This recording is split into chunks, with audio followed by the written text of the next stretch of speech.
Hello, people. What's up? I'm back. Whew. Man, look.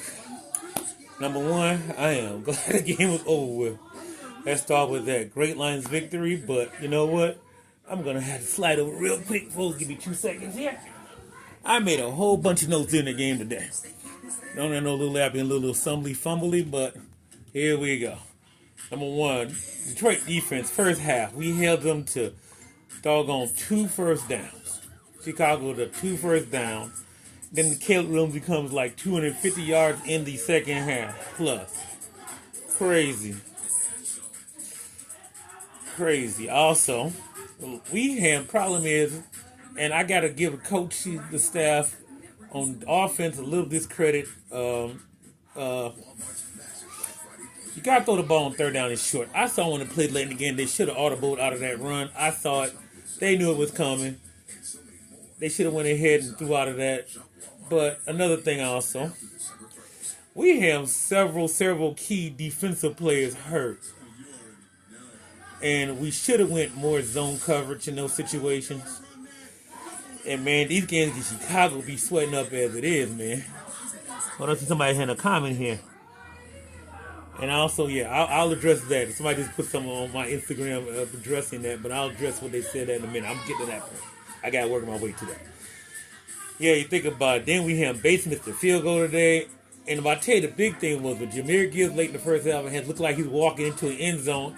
And bam, he gets hit. And oh boy, fumbleitis. And after that point, the whole momentum of that game totally changed around. Give Bears credit for the fight. Now we're going to talk about football and clock management.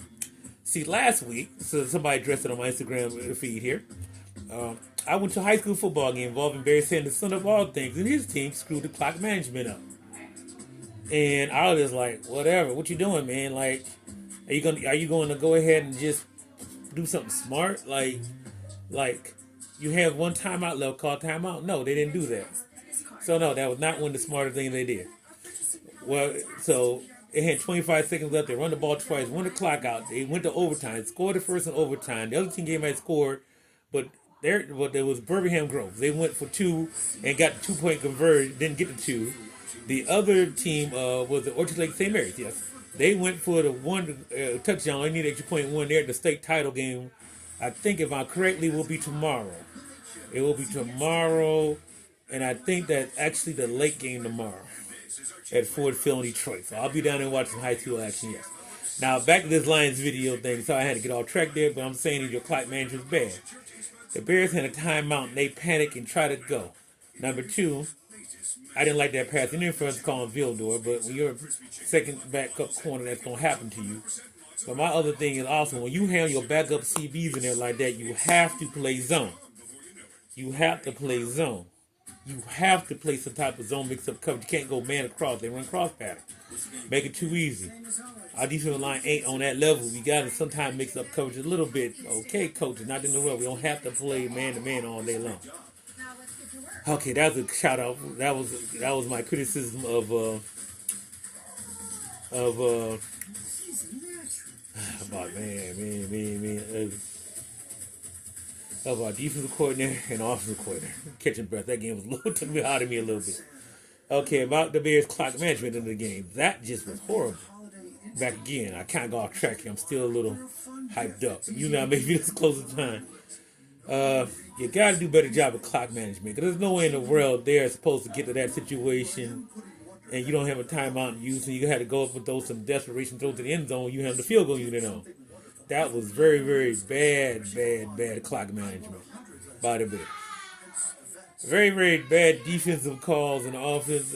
Very, very bad calls on the offense. Bears, a draw play. Go ahead, run a draw. And these pass interference. I'm glad the doggone referees are catching those pick plays, though. This ain't basketball. Yeah, thank you for happy Thanksgiving, too, over here. Yeah, I'm still here at my thing. Okay, I gotta finish this goal. People are giving me shout outs on some of the social media, but we got the win.